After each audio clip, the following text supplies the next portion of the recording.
Welcome back to businessannouncer.com. I'm Ken Regulski. Our next guest you're going to find very, very interesting. He is a one-man band. He's everything. And he started with a family recipe and has grown this into a burgeoning business, not only in Livingston County, Michigan, but in some of the surrounding counties around the Detroit area. Dan Evanski has used a family recipe to create something called Skis Sausage, and is here to talk to us this afternoon. Dan, how are you? I'm doing great, Ken. Thanks for having me and allowing me to talk about my business and the story. Well, you have an interesting story. How did you get started in the sausage business? I got started just because the family made it. We've been making our family Polish kielbasa recipe. So I'm the fourth generation that's been making it, and I can remember making it at my grandma's kitchen table with her old Hobart grinder, with my dad and my brother, and here we are now, many years later, and we never sold it to the public or had a business. It was just one of those family traditions that we always did. But this is something you started watching when you were a kid. Correct. It was back now. Obviously, there's more of a recipe to follow. Back then, it was. You just kind of looked at the spices. We saw how they looked, and that was it. It was all up here. It wasn't actually written down like it is now to be able to continually make the same great product. But that was part of the fun, was spreading all the meat out on the table and spreading all the spices, and that's how we used to do it. We didn't use per se a measuring cup. It was all by sight, and we tasted it before we stuffed it. That was the old school way of doing it. So I'm sure having the family around was a lot of fun too. I mean, you can't put a dollar value on that. No, I mean, I would give to be able to do that with my dad again, but be my grandma. That was always her thing. She was the cook, and my brother helps me now with the business, and my sister does occasionally as well too. So. Did you ever think when you were a kid you were going to grow up to be a sausage maker or a kielbasa king? No, I didn't. It wasn't until my father had passed away in 2010, and we started making it again and realizing kind of how important it was, just to keep the tradition going, and then also realizing just how much people enjoyed it. Uh, I don't know. I guess sausage kind of brings people together. It's a good way to put it, Well, especially good sausage. so does food. Um, you literally make everything yourself. You sell it yourself. You got a brother helping you. You got a sister. I mean, what is this, a 12-hour, 14-hour, 16-hour day for you? Well, I have a day job as well. I'm in sales for my day job, so I'm in the kitchen certain nights of the week after work. So it ends up being more or less a part-time job. But during the summertime, the 6 months out of the year, with all the markets and just trying to keep up with the demand, there's more hours those 6 months out of the year when I'm selling at the farmers market, just to keep up with it. Now, do you And sell? go I'm ahead. sorry, go ahead. I was just going to mention I have a few workers that also help me as well. Now, I where do wouldn't be able you, to do all of it myself. Yeah. oh, I was beginning to wonder. So, where do you sell your product? We sell at farmers markets. So on Saturdays, we sell at the Plymouth, the South Lion, and the Dexter Farmers Market. They have some varying hours there. Most of them are eight to one, right in that range. And then on Sundays, we're at the Howell Farmers Market from 9 to 2. How important is it for you when you go out and you sell that you meet your customers? You get to talk to them one on one. You get direct feedback. You don't have to go through focus groups or polling or anything like that. That's got to be of big value to you. It is. Sausage is finicky. Not all sausage is created equal. It really isn't. And most people who like sausage would tell you the exact same thing. So if I don't have samples there, they're not able to try it. They're very skeptical.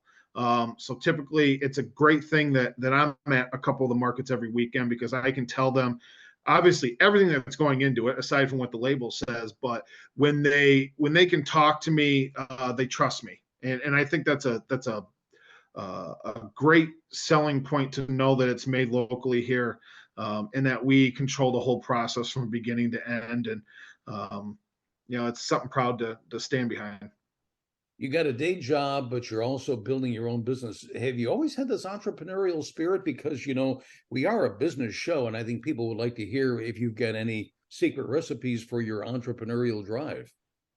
I did. There was at one point where real estate was a real interesting aspect to me when I was back in college, and I really kind of wanted to get into that, and the bubble crashed, and it was probably for the best, being as young and maybe naive as I was there. So I was kind of able to get out of it for the most part unscathed. But no, I've always just been a people person, outgoing. This allows me that avenue to be able to be out there and make a product that it never gets old, Ken, to hear people come up to the booth and continually buy sausage every single week, because they love it, but their family or their kids love it as well. And that just kind of keeps those gears going. And we brought out some different recipes the last couple of years that have been awesome, as far as being able to sell those, and just people want new exciting flavors all the time. So, what are some of these new exciting flavors? I mean, it's not just regular Polish kielbasa. You've got something else? Yeah, we have right around 20 different flavors. There's a few more there, but we try to bring around 18 to 20 different varieties on a weekly basis to the markets. But we rolled out three new ones this year. The first one being the Korean barbecue. It's all those Asian flavors infused into a sausage. That's a little spicy. It's a little sweet. Awesome with any kind of rice, vegetables, things like that. We also have our fajita chicken. The best way to describe the fajita chicken is it is like having an entire fajita chicken meal in a sausage form. It's got those onions and peppers and cilantro and jalapeno, and then cheese. And of course, it's a 100% chicken sausage. So that's always great. And it's got that Tex-Mex seasoning that you're used to. And then possibly maybe the more unique one that raises a lot of eyebrows until people try it is the pepperoni pizza. The pepperoni pizza, again, it's like having a slice of pepperoni pizza, and it's got all the seasonings there that you want in it. And we grind pepperoni in with the pork. It's a pork-based sausage. Really comes through nicely with the pepperoni flavor, and people love it once they have it. But it is different. People raise their eyebrows a little bit. You raise my eyebrows. So it's pepperoni pizza. I can understand the pepperoni taste. How do you get the bread taste in there to get the pizza going? Yeah, so it's just part of the flavoring, but what you also pick up is you pick up a little bit of that oregano and that tomato sauce that you're used to with your pizza sauce, and it just complements it. It works great together. Business sounds like it's booming for you. You've got all these varieties. You sell all the time. How is business going in this economy? Business has been great. We've been fortunate that every year we've been able to grow, do additional markets, hire a couple extra people to help me part-time in the kitchen, because I can't do it all myself. And we're looking to hopefully do some more markets next year. So we're just growing and putting everything that we have back into the business there to be able to help and be more efficient, especially with the machinery that it takes to make sausage, and to do hundreds of pounds a week. That equipment isn't cheap. Now, I think when we met once on our first meeting, you said you're looking to grow. You want to move the business closer to your home. Any luck in finding a place where you could make your sausage, make your kielbasa closer to where you live? No, not yet. It's a little tricky because the requirements are, there's kind of a lot of requirements, whether it's refrigerated space, freezer space, and power. Some of the power requirements for some of the equipment, it takes up space as well. But the good part is there is a third party management company that I currently work with that If they found the right situation where someone didn't want to manage me, I have somebody that could do that. I've talked to some people have heard me, talk about wanting to be in Livingston County, and hoping maybe something might come of that. But as of right now, there's no real update. We are a business show, and these interviews are a part of our show.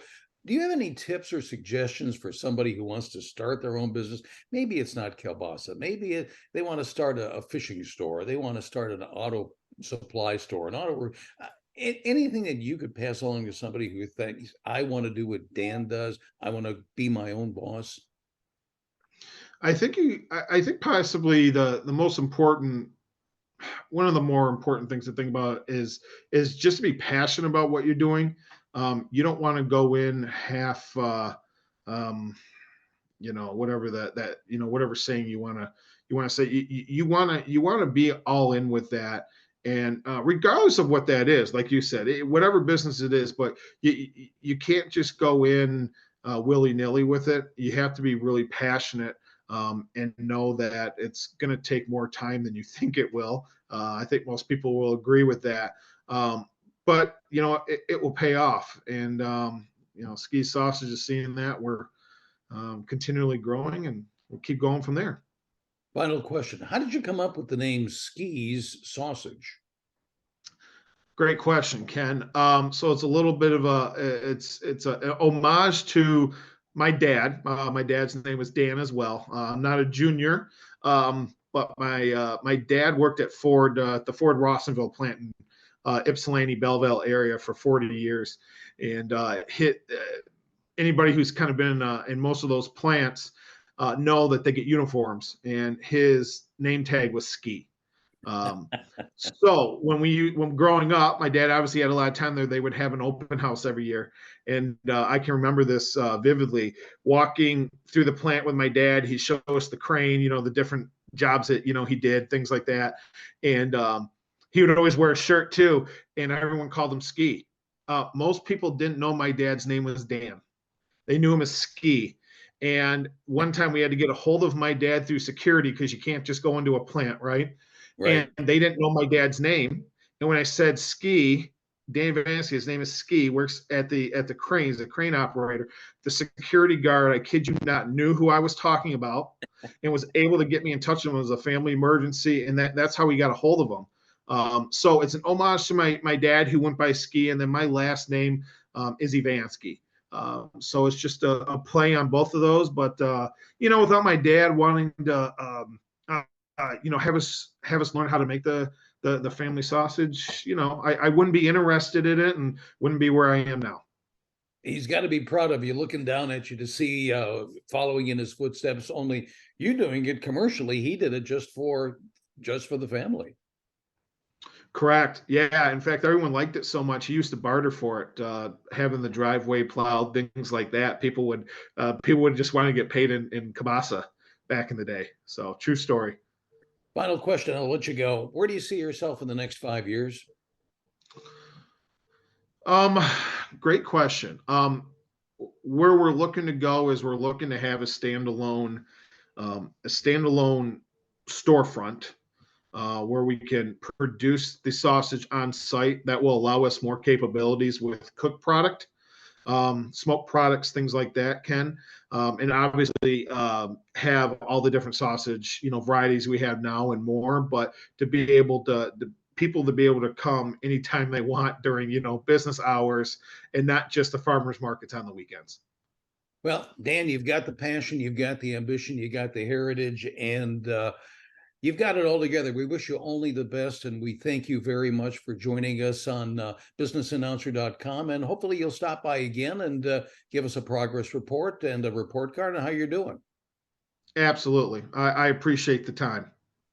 Dan Evanski from Ski's Sausage Company in the beautiful little village of Pinckney, Michigan. Break a leg, Dan. Good luck to you. Thank you, Ken. We'll be back with more on businessannouncer.com. I'm Ken Regulski, right after this.